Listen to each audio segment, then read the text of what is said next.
Right welcome back to big TV digital exclusive big breaking news చూస్తున్నాం. చిలుకూరి బాలాజీ గుడిలో పూజారి దాడిపైన కూడా పోలీసులు విచారణ కొనసాగించారు. అయితే ఇదే నేపథ్యంలో ఇప్పటికే రామరాజ్యం వీర రాఘవరెడ్డిని అరెస్ట్ చేశారు పోలీసులు. మరి వీర రాఘవరెడ్డికి 14 రోజుల రిమాండ్ కూడా తరలించారు. వీర రాఘవరెడ్డిని చంచల్గూడ జైలుకి ఇప్పుడే తరలించారు. దాని తర్వాత వెలుగులోకి మెల్లమెల్లగా వస్తున్నాయి వీర రాఘవరెడ్డి అనుచరులు, ఇంకా అరాచకారులు కూడా బయటపడుతున్నాయి. అసలు ఏముంది దీని వెనకాల, ఈ ఒక నల్లటి దుస్తులు వేసుకొని ఈయన ఏమేం చేస్తున్నాడు అనే ప్రతి ఒక్క పనిని కూడా ఆరా తీస్తున్నారు. అయితే ధర్మరక్షణ కోసం అంటూ రామరాజ్యం ఏర్పాటు చేస్తున్నా అని చెప్పి ఈ సంస్థకు ప్రత్యేక హక్కులు ఉన్నాయంటూ ప్రచారం చేశాడు. మండలాల్లో మరియు జిల్లాల్లో వారీగా అందరికీ రామరాజ్యం పాలకులు పేరిట అందరికీ ప్రైవేట్ సైన్యంగా సిబ్బంది చేసి ఆ ప్రైవేట్ సైన్యం అందరిపైన దాడికి పాల్పడుతున్నాడు ఈయన. అయితే ఈ ప్రభుత్వానికి సమాంతరంగా తన సంస్థను పనిచేస్తుందంటూ ప్రచారాలు కూడా కొనసాగించాడు. ఇటీవలే పూజారులు, స్వామీజీలు టార్గెట్గా పెట్టుకొని దాడులు కూడా చేశాడు. వీరరాఘవరెడ్డి అనుచరుల కోసం పోలీసులు ఇప్పటికే గాలిస్తున్నారు. మరి దీని గురించి మరింత అప్డేట్ ఇవ్వడానికి మా ప్రతినిధి సురేష్ కూడా లైన్లో ఉన్నారు. సురేష్, చెప్పండి, అసలు పూజారి దాడిపై వెనుక అసలు నిజాలు ఏంటి? అండ్ ఇప్పటికైతే 14 days రిమాండ్ కూడా తరలించారు. మరి దీని గురించి పూర్తి అప్డేట్స్ ఏంటి సురేష్? రంగరాజన్ పైన దాడి చేసినటువంటి వీరరాఘవరెడ్డిని పోలీసులు అరెస్ట్ చేసి రిమాండ్కి తరలించడం జరిగింది. ప్రస్తుతం ఆయన చెంచల్గూడ జైలుకి తరలించారు. అయితే ఆయన అనుచరుల కోసం పోలీసులు గాలిస్తున్నారు.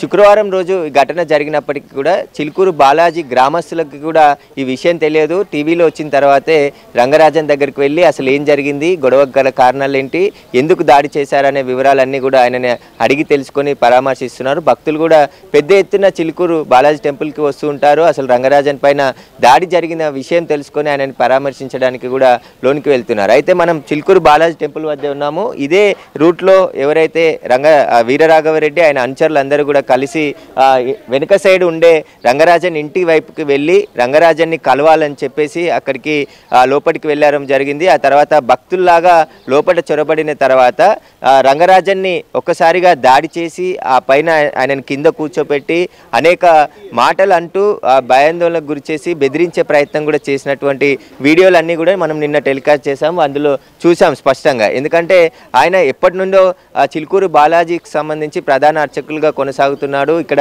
హుండీ కూడా ఏర్పాటు చేయకుండా భక్తులు ప్రదక్షిణ చేసి తమ కోరికలు కోరుకోవాలని చెప్పేసి కూడా హిందూకి సంబంధించిన ప్రచారం చేస్తూ వస్తున్నాడు. కానీ నిన్న ఏదైతే శుక్రవారం రోజు ఒక్కసారిగా రామరాజ్యం పేరుతోని వీరరాఘవరెడ్డి దాడి చేయడానికి గల కారణాలు ఏంటి, అసలు ఈ టెంపుల్ని ఎంచుకొని రంగరాజన్ని టార్గెట్ చేయడానికి కారణాలపైన కూడా పోలీసులు దర్యాప్తు చేసి ఈయన వెనకాల ఉన్న వారిని బయటికి తీయాలని చెప్పేసి కూడా భక్తులు, రంగరాజన్కి సంబంధించిన అభిమానులు కూడా కోరుతున్నారు. ఆ రోజు ఒకవేళ ఊర్లో ఉన్న వారికి విషయం తెలిస్తే ఈ ఊరు కూడా వారు దాటేవారు కాదని చెప్పేసి కూడా ఊర్లో ఉన్న ప్రజలందరూ కూడా అనుకుంటున్నారు.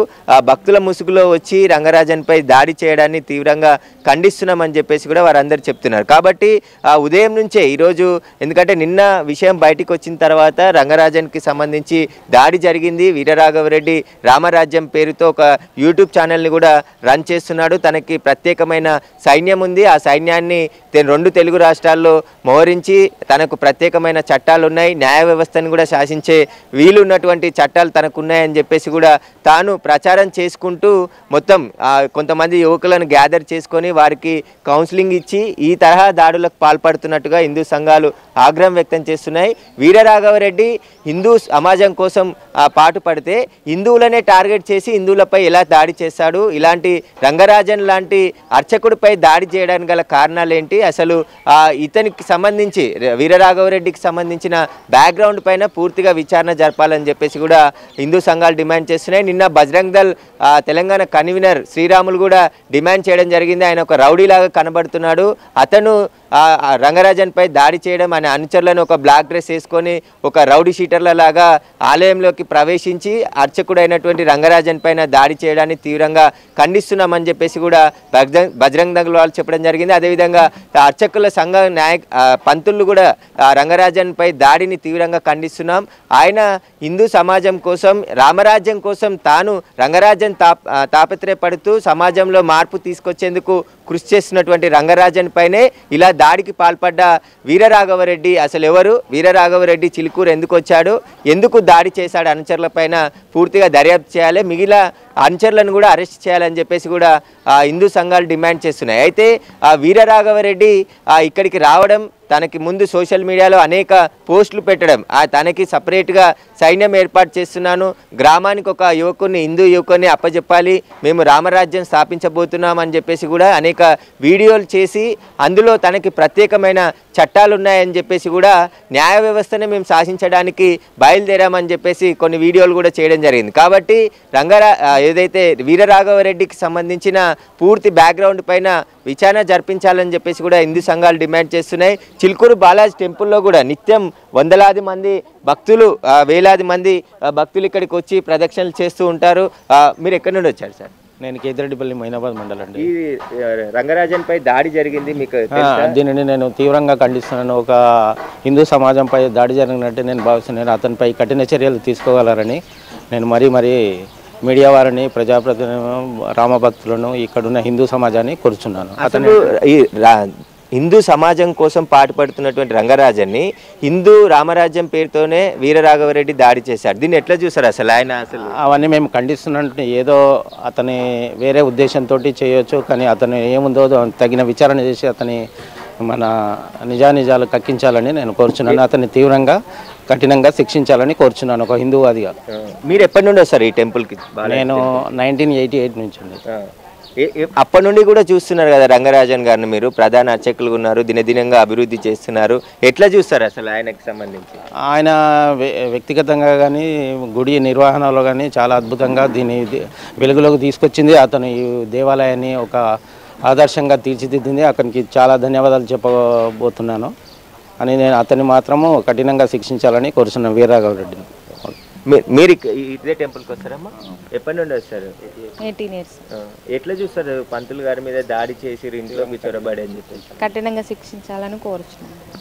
అయితే భక్తులు కూడా అదే కోరుతున్నారు. కానీ కొన్ని సంవత్సరాల నుండి మేము చిలుకూరు బాలాజీ టెంపుల్కి వస్తాము, ఏదైతే రంగరాజన్ వల్లనే ఈ టెంపుల్ అంతా కూడా అభివృద్ధి చెందిందని చెప్పేసి కూడా ఇక్కడికి వచ్చే భక్తులు చెప్తున్నారు. ఒక్కసారిగా దాడి జరిగిందని తెలుసుకొని షాక్కు గురయ్యాము, ఎవరైతే దాడికి పాల్పడ్డారో వారిని కఠినంగా శిక్షించాలని చెప్పేసి కూడా భక్తులు డిమాండ్ చేస్తున్నారు. అసలు రంగరాజన్ని టార్గెట్గా చేసుకొని ఎందుకు దాడి చేయాల్సి వచ్చింది, అసలు ఈ దాడి వెనకాల కుట్ర ఏమైనా ఉందా అనే దానిపై కూడా పూర్తిగా విచారించి బయటికి తీయాలని చెప్పేసి కూడా భక్తులు కోరుతున్నారు. పూర్తిగా ఎందుకంటే ఈ టెంపుల్లో అనేక రోజుల నుంచి కూడా చాలామంది భక్తులు నమ్మకంతో ఇక్కడికి వచ్చి ప్రదక్షిణలు చేస్తూ ఉంటారు. 101 ప్రదక్షిణలతో పాటు భక్తులందరూ కూడా తమ కోరిన కోరికలు ఇక్కడ తీరుతాయని చెప్పేసి కూడా సంవత్సరాల నుంచి ప్రచారంలో ఉంది. అందులో భాగంగానే భక్తులు పెద్ద ఎత్తున ఇక్కడికి వచ్చి ప్రచారం స్వామివారిని దర్శించుకొని వెళ్తుంటారు. అలాంటి రంగరాజన్ పైనే ఇక్కడ దాడికి పాల్పడ్డటువంటి ఎవరైతే వీరరాఘవరెడ్డి ఆయన అనుచరులు ఉన్నారో వారందరినీ కూడా కఠినంగా శిక్షించాలని చెప్పేసి కూడా ఇక్కడికి వచ్చిన భక్తులు కోరుతున్నారు. ఖచ్చితంగా వీరరాఘవరెడ్డి వెనకాల ఎవరున్నారు? ఎందుకంటే ఆయన హిందూ రామరాజ్యం పేరు చెప్తున్నారు, కానీ హిందూ సమాజం కోసం పాటుపడేటటువంటి గురువులను, స్వామీజీలపైనే అటాకులు చేస్తూ దాడులకు పాల్పడుతున్నటువంటి దృశ్యాలు మనకు కనబడుతున్నాయి. ఇతని గతంలో కూడా అనేక సార్లు ఇలాంటి ఘటనలు జరిగాయని చెప్పేసి కూడా అంటున్నారు. మీరు ఎప్పటి నుండి వస్తారమ్మా చిలుకూరు బాలాజీ టెంపుల్కి? 10 years నుంచి వస్తాం. రంగరాజన్ పైన కొంతమంది దాడి చేశారు, తెలియదండి మేము రావడం ఫస్ట్ టైం. మా అమ్మాయి 10 years నుంచి వస్తాం. మీరు ఎప్పటి నుండి వస్తున్నారు? నేను 10 years నుంచి వస్తున్నాను, బట్ ఆ విషయాలు ఇంకా తెలియదు నాకు. అంటే మీరు రెగ్యులర్గా వస్తుంటారు కదా, రంగరాజు గారిని కూడా ఇక్కడ చూస్తుంటారు కదా ప్రదక్షిణలు చేసి? చూస్తుంటాను, నాకు ఇది కొత్తగా తెలిసింది, ఆ విషయం నాకు ముందు తెలియదు. అయితే అందరూ కూడా, ఎందుకంటే నిన్నటి వరకు ఈ దాడి గురించి ఎవరికి తెలియదు, మీడియాలో వచ్చిన తర్వాతే కొందరికి విషయం తెలిసిందని చెప్పేసి చెప్తున్నారు. కానీ శుక్రవారం రోజు ఈ దాడి జరిగింది. శుక్రవారం రోజు రంగరాజన్ పైన ఇంట్లోకి చొరబడి వీరరాఘవరెడ్డితో పాటు ఆయనకు సంబంధించిన అనుచరులు 20 మంది బ్లాక్ డ్రెస్ వేసుకొని కండవాలు ధరించి లోపలికి ఇంట్లోకి వెళ్ళి మొదట భక్తుల్లాగా మాట్లాడి ఆ తర్వాత ఒక్కసారిగా దాడికి పాల్పడ్డారని చెప్పేసి, ఆ దాడి తర్వాత రంగరాజన్ ఒక రూమ్లోకి తీసుకెళ్ళి కింద కూర్చోపెట్టి ఆ వీరరాఘవరెడ్డి కుర్చీలో కూర్చొని బెదిరింపులకు పాల్పడుతూ నువ్వు మారాలి, నువ్వు అర్చకునివే కాదు అంటూ కూడా ఆ వీడియోలో కూడా రికార్డు వాళ్ళే చేసి ఆ వీడియోని సోషల్ మీడియాలో పోస్ట్ చేయడం జరిగింది. కాబట్టి దీని వెనకాల ఏం జరిగిందనే దానిపైన పోలీసులు లోతైన దర్యాప్తు చేయాలని చెప్పేసి కూడా రంగరాజన్ డిమాండ్ చేస్తున్నాడు. అదేవిధంగా ఆయన అభిమానులు ఇక్కడ బాలాజీ టెంపుల్కి వచ్చే భక్తులు కూడా పెద్ద ఎత్తున డిమాండ్ చేస్తున్నారు. ఖచ్చితంగా దీనిపైన పూర్తి లోతైన దర్యాప్తు చేసి ఈ వీరరాఘవరెడ్డి ఎవరు, అసలు వీరరాఘవరెడ్డి రంగరాజన్ని ఎందుకు టార్గెట్ చేశాడు, అంత అవమానకరంగా, అంటే వయసులో కూడా రంగరాజన్ ఆ వీరరాఘవరెడ్డి కంటే పెద్ద అయినా కానీ ఇలా ప్రధాన అర్చకులు ఉన్నటువంటి రంగరాజన్ని టార్గెట్ చేయడానికి గల కారణాలపైన కూడా దర్యాప్తు చేసి లోతుగా విచారించాలని చెప్పేసి కూడా డిమాండ్ చేస్తున్నారు. గ్రామస్తులు కూడా ఇప్పుడు అలర్ట్ అయ్యారు. కొత్త వారు ఎవరైనా ఒకవేళ వస్తే రంగరాజన్ ఇంట్లోకి పంపించాలన్నా కూడా వారిని అడిగి వారు ఎక్కడి నుండి వచ్చారు పూర్తి వివరాలు అడిగే పంపిస్తున్నారు. కాబట్టి నేను ఎలాంటి భయపడను, ఖచ్చితంగా స్వామివారి సేవలోనే కొనసాగుతాను అని చెప్పేసి రంగరాజన్ చెప్తున్నాడు. ఖచ్చితంగా ఏదైతే ఈ ఘటనలు జరిగిందో ఈ ఘటన కాకుండా పూర్తిగా తాను ధైర్యంగానే ఉన్నాను, తాను భయపడ్డానని చెప్పేసి కొంతమంది అనుకున్నప్పటికీ కూడా అలాంటి భయాలు ఏవి లేవు. నేను ఖచ్చితంగా చిలుకూరు బాలాజీ స్వామి టెంపుల్ నిర్వహణ అదేవిధంగా స్వామివారి సేవలోనే వెంకటేశ్వర స్వామికి తప్ప నేను ఎవరికి భయపడను అని చెప్పేసి కూడా రంగరాజన్ గట్టిగా చెప్తున్నారు. అదే ఊరు ప్రజలకి కూడా ఆయన చెప్పడం జరిగింది. ఉదయం పరామర్శించిన సందర్భంలో అదే విషయం ఊరు ప్రజలకు కూడా చెప్పడం జరిగింది. భక్తులు ఎవరు కూడా ఆందోళన చెందాల్సిన పని లేదు, చట్టం పని తాను చేసుకోపోతుంది కాబట్టి అందరికీ శిక్ష పడుతుంది అని చెప్పేసి కూడా ఆయన భావిస్తున్నట్టు తెలుస్తుంది. So much for the information Suresh.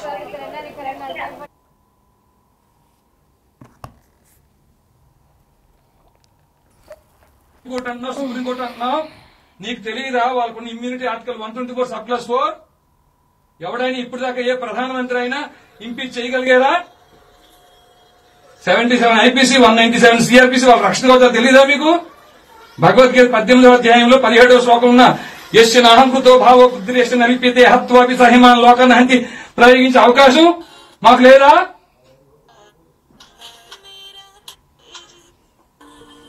ఏమీ తెలియదండి అయ్యా. పండితులు వేషం వేసుకుని తెలియని నటవిట శూద్రుల వనితలు స్వవచమౌటకు ఉపదిశించి సంతసిల్లి స్వరలయం బులెరుంగకని శిలత్ములై సుభక్తులకు సమానమని దుడుకుగల నన్నే దొరకుడుకు బ్రోచురా. స్వరం తెలియదు, స్వరం తెలుసా, లయ తెలుసా, ఇక్ష్వాకు వంశీయులు ఏ గోత్రం ఉన్నారో తెలియదు, క్షాత్రం కలిగిన వారు మీ పరిధిలో ఎంతమంది ఉన్నారో తెలియదు, వైశ్య పరంపర 44వ శ్లోకంలో చెప్పిన వైష్ణవ కృషి గోరక్ష వాణిజ్యం మీ ఆలయ పరిధిలో ఎంతమంది ఉన్నారో తెలియదు. అన్య మత ప్రార్థనా మందిరాల్లో బోధిస్తున్నారు ఈ దేశాన్ని ఎలా దోచుకోవాలని. తెలిసిందల్లా ఒకటే, బలుపంతా ఒకటే, బలుపు అహంకారం ఒకటే. మీ స్వామి ఎప్పుడు దదుర్బాణాలు పట్టుకొచ్చి మీ మాటలు వింటడం ఉన్నావా నువ్వు? ఈ అర్చక పురోహితులు మీ పని ఇది. మీ ఆలయ పరిధిలో క్షాత్రం కలిగిన వారు ఏ గోత్రాల్లో ఉన్నా, వైశ్య పరంపర వారు ఏ గోత్రాల్లో ఉన్నా ధర్మస్థాపన కోసం కలిలో రామరాజ్యం ఏర్పాటు అయింది. భగవద్గీత 4వ అధ్యాయం 7-8 శ్లోకాల ప్రకారంగా. అయ్యా వీళ్ళు అనుకుంటున్నారు ఏమిటి? ఆయన నా వల్ల ఎక్కలేదు నాన్న, నేను ఎగ్జామ్ లో ఫెయిల్ అయినాను, పనికిరాను అన్నావు కదా, పనికిరాను చెప్పింది వింటూ నేర్చుకో. ఇలా చూడు, వింటున్నాను, అవకాశం ఇస్తున్నా, ఉగాది వరకు సమయం ఇస్తున్నా నీకు. రామరాజ్ ఉన్నంతా పక్కన పెట్టు, రామరాజ్య స్థాపన కోసం పనిచేయి. ఆ తర్వాత లేదా ఎవరో కాపాడతారు, ఎవరో చేస్తారు, రిట్ పిటిషన్లు SLPలు వేస్ట్, క్యూరేటివ్స్ దాకా ఉన్నాయి, వాళ్లే దొంగలు.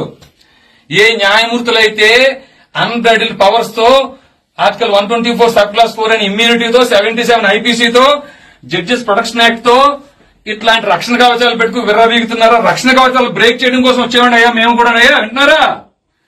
మేము వచ్చిందే న్యాయ వ్యవస్థ తోలు తీయడం కోసం.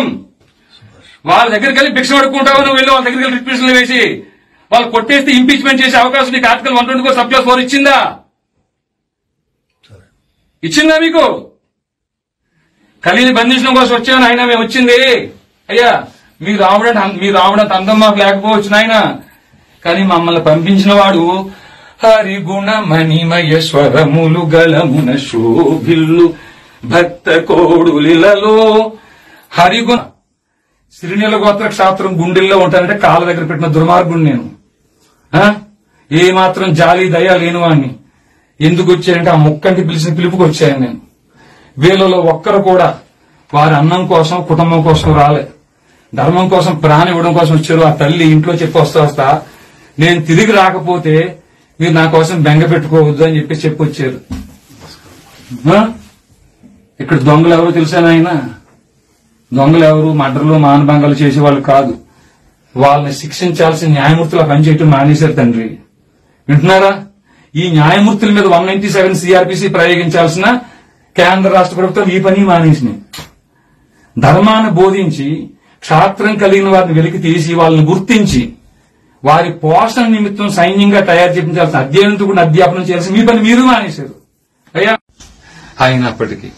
అయినప్పటికీ మా ఇక్ష్వాక వంశీయుల సాంప్రదాయాన్ని అనుసరించి ఒక్క అవకాశం మీకు ఇస్తున్నాం.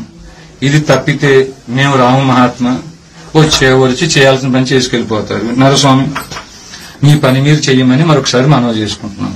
అయ్యా పెద్దలు ఎవరన్నా మాట్లాడేది ఏమన్నా స్వామి? మహాత్మా పురుషోత్తములారా, భూషోత్తములారా, అయ్యా మంచిగా చేసుకోండి. ఓ సైనికుడిని ఇవ్వండి. అర్థమైందయ్యా? సైనికుడిని మాత్రం ఇవ్వండి. ఎందుకు ఇప్పుడు బయట మసీదులో ఏం చేస్తున్నారు మీకు తెలియదేముంది? మసీదులో ఏం చేస్తున్నారా లేదా? ఆవులను కాపాడితే నన్ను 4 రోజులు జైల్లో పెట్టిరు. చెప్తున్నా హైకోర్టు అన్నా సుప్రీం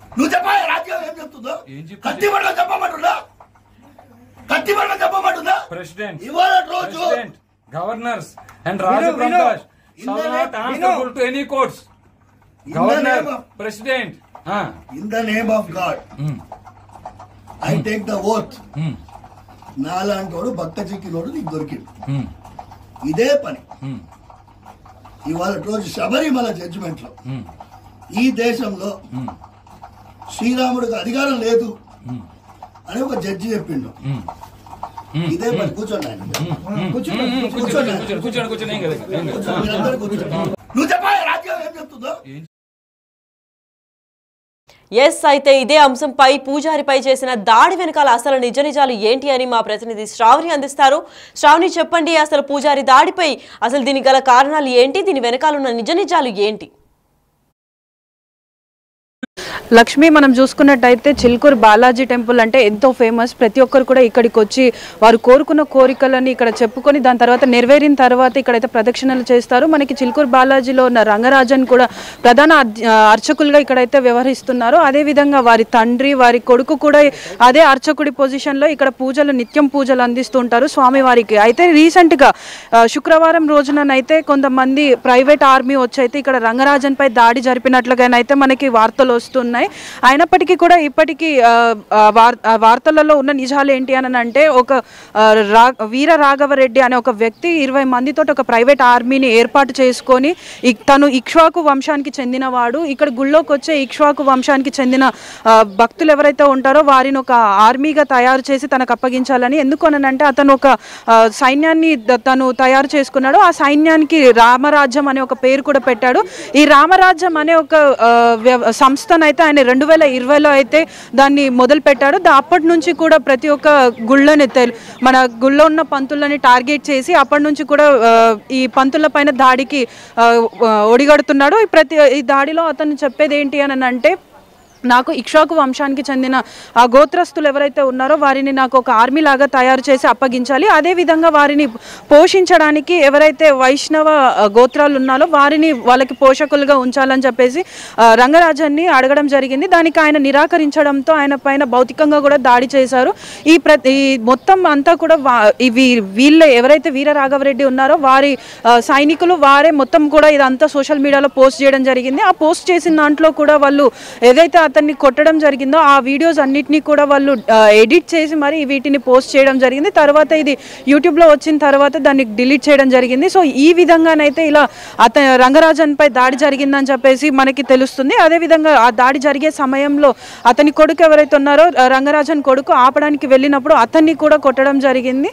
సో వీళ్ళు కంప్లీట్గా టెంపుల్స్ని టార్గెట్ చేసి ఈజీ మనీ కోసం ఒక సంస్థ పేరుని పెట్టుకొని వీళ్ళు ఇలాంటి దాడులకు ఒడిగడుతున్నారు. అసలు ఇక్కడ ఉన్న ప్రజలు ఏమంటున్నారు అన్నది మనం ఒకసారి అడిగి తెలుసుకుందాం. అమ్మ, ఇది ఇప్పుడు పంతులు గారి పైన అయితే దాడి జరిగిందని చెప్పేసి అని అంటున్నారు. అసలు మీకు తెలిసినంత వరకు ఇక్కడ టెంపుల్ గురించి మీకు ఎంత తెలియదు నాన్న? మేము బయట ఉంటుంది. శుక్రవారం నాడు పబ్లిక్ మస్తు వస్తారు, పూజలు అవుతాయి, పిల్లలు గనులకు ప్రసాదం ఇస్తారు, అన్నీ జరుగుతాయి, అన్నదానం చేస్తారు, అన్నీ నడుస్తాయి. మళ్ళీ వాళ్ళు వచ్చి లోపలికి తోలుకుపోయిందాక మాకు తెలియదు. మాకు ఇప్పుడు బయటనే ఇయ్యాలని తెలుస్తుంది. అంటే ఇన్ని రోజుల నుంచి మీరు ఎట్లా చూస్తుండే పంతులు గారు? మంచివాడు అయ్యేపటికనే మేము బతున్నాం. ఇక్కడ అంతా వచ్చిన భక్తులను కూడా దూరం కొట్టకుండా అందరినీ దగ్గర గుంజి అందరికీ మంచిగా చేసి తోలిస్తాడు. కానీ ఎవరి దూరం కొట్టలేదు ఆయన. కానీ ఆయన అంత పూర్తి చేయాలని అంత ఖచ్చితంగా ఏమున్నది. అంటే ఇప్పుడు మీకు తెలిసింది కదమ్మా ఇవాళ ఇట్లా దాడి జరిగిందని, దానికి మీరు ఎలా స్పందిస్తారు? మేమందరం ఆయన తోటే పాట ఉండాలి.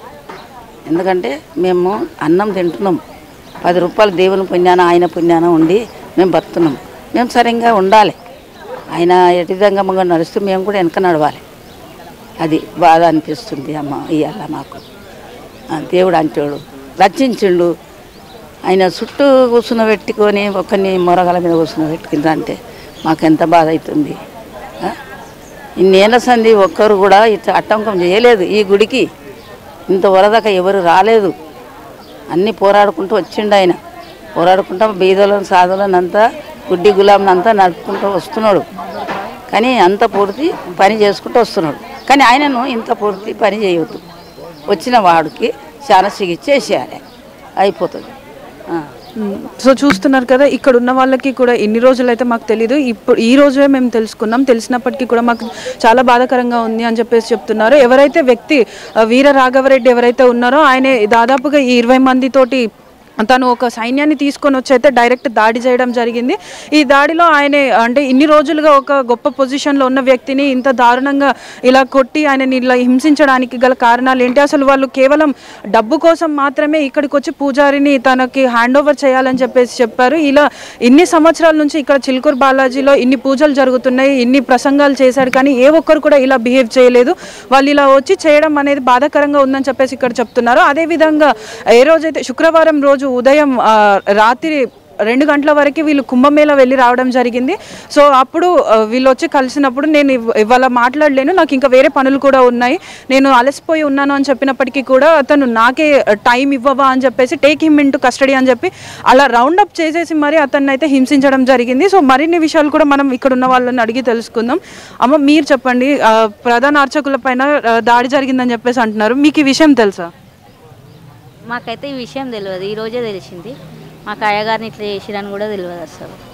తెలిసిన తర్వాత మీరు ఎలా ఫీల్ అవుతున్నారు? మాకైతే బాధ అనిపిస్తుంది, చాలా బాధ అనిపిస్తుంది. ఫస్ట్ టైం కూడా అనిపిస్తుంది. అంటే మేము ఇన్ని సంవత్సరాల నుంచి ఇక్కడ మా అయ్యగారు అయితే మాకు ఆయన బతికిన, మాకు ఆయనతోనే బతికినాం మేము. ఎంత గొడవలు వచ్చినా ఏది వచ్చినా ఆయన అన్నీ తట్టుకున్నాడు. ఆయనకి ఇంత బాధ అయితే ఎప్పుడు రాలేదు. అంతని ఇప్పుడు ఆయనకు అట్లా అయిందంటే మాకే చాలా బాధ అవుతుంది. ఆయనకి ఎంత బాధ అవుతుంది. మేము బతికేదే ఇక్కడ, మాకు ఏది పొలము చేన్లు ఏవి లేవు, ఏది దేవుని కాడ ఇంత పూర్తి బతుకుతున్నాము. మా స్వామికి ఇట్లా అయిందంటే మాకే బాధ అనిపిస్తుంది. అంటే మీకు మీరు చూసినంత వరకు అయ్యగారు మీతో ఏ విధంగా ఉంటారు? అంటే మామూలుగా మంచిగానే ఉంటారు. కానీ ఎందుకన్నా ఇప్పుడు కాదు ఇక్కడ జరిగిన కాదు, మాకైతే భయం ఏం లేదు. అంటే పర్మిషన్ తీసుకుంటాం కదా, అట్లా మాట్లాడతారు అని భయపడతారు అంతే. ఇప్పటి వరకు అయితే మాకు తెలియదు. ఆ రోజు శుక్రవారం రోజు జరిగిందంటమ్మా, అంతే. సో చూస్తున్నారు కదా, ఇక్కడ అంటే ఎవరికి కూడా ఈ దాడి జరిగిందన్న విషయం అయితే ఎవరికి తెలియదు. ఇది తెలిసినప్పటి నుంచి మాకు కూడా బాధాకరంగానే ఉంది.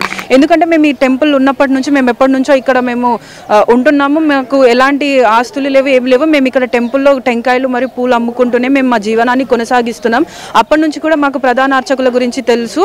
కాబట్టి మాకు ఇలా జరగడం అయితే చాలా బాధాకరంగా ఉంది. ఇది కేవలం డబ్బుల కోసం, ఏదైతే ప్రైవేట్ ఆర్మీ అని చెప్పుకుంటున్నారో వాళ్ళు కేవలం డబ్బుల కోసమే ఇలా హింసించి వీళ్ళు ఇప్పుడు ఇలా దాడి చేస్తున్నారు. అదేవిధంగా ఇంకో 2 పంతుల పైన కూడా మేము దాడి చేశాము అని చెప్పేసి మనకి అక్కడ ఉన్న వీడియోలలో, మనకి ప్రొవైడ్ చేసిన వీడియోలలో కూడా వాళ్ళు తెలుపుతున్నారు. అంటే కేవలం ఏదైతే ఈజీ మనీ ఉందో జస్ట్ 10th పాస్ అయిన వాళ్ళని మాత్రమే రిక్రూట్ చేసుకొని ఈ సైన్యాన్ని ఒక పెద్ద సైన్యంగా ఫామ్ చేస్తున్నారు. అంటే ఇప్పుడు అంటే ఎలాంటి అవగాహన లేని పిల్లల్ని తీసుకొని వీళ్ళు ఒక సైన్యంగా ఫామ్ అయ్యి ఇలా మన హిందువులలోనే హిందువులకి గొడవలు పెట్టే విధంగా వారిపైన దాడి చేసే విధంగానైతే చేస్తున్నారని తెలుస్తుంది. Lakshmi, Thank you so much for the information, Shravani.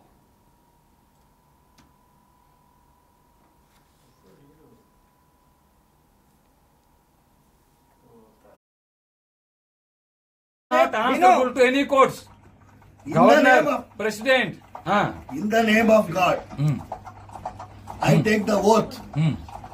నాలాంటోడు భక్త చిక్కినోడు నీకు దొరికిండు. ఇదే పని ఇవాళ రోజు శబరిమల జడ్జిమెంట్ ఇక్కడ చెప్తున్నావు, హైకోర్టు అంటున్నావు, సుప్రీంకోర్టు అంటున్నావు, నీకు తెలియదా వాళ్ళకున్న ఇమ్యూనిటీ ఆర్టికల్ 124 సబ్-4? ఎవడైనా ఇప్పుడు దాకా ఏ ప్రధానమంత్రి అయినా ఇంపీచ్ చేయగలిగారా? 77 ఐపీసీ, 197 సిఆర్పీసీ వాళ్ళ రక్షణ అవుతారు తెలియదా మీకు?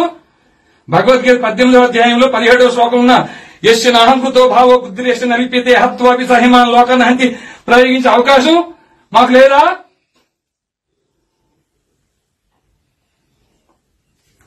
ఏమీ తెలియదండి అయ్యా. పండితులు వేషం వేసుకుని తెలియని నటవిట శూద్రుల వనితలు స్వవచమౌటకుపదిశించి సంతసిల్లి స్వరలయంబులెరుంగకని శిలత్ములై సుభక్తులకు సమానమని దుడుకుగల నన్నే దొరకొడుకు బ్రోచురా. స్వరం తెలియదు. స్వరం తెలుసా? లయ తెలుసా? ఇక్ష్వాకు వంశీయులు ఏ గోత్రం ఉన్నారో తెలియదు. క్షాత్రం కలిగిన వారు మీ పరిధిలో ఎంతమంది ఉన్నారో తెలియదు. వైశ్య పరంపర 44వ శ్లోకంలో చెప్పిన వైష్ణవ కృషి గోరక్ష వాణిజ్యం మీ ఆలయ పరిధిలో ఎంతమంది ఉన్నారో తెలియదు. అన్ని మత ప్రార్థనా మందిరాల్లో బోధిస్తున్నారు ఈ దేశాన్ని ఎలా దోచుకోవాలని. తెలిసిందల్లా ఒకటే, బలుపంతా ఒకటే, బలుకు అహంకారం ఒకటే. మీ స్వామి ఎప్పుడు దదుర్బాణాలు పట్టుకొచ్చి మీ మాటలు వినడం ఉన్నావా నువ్వు?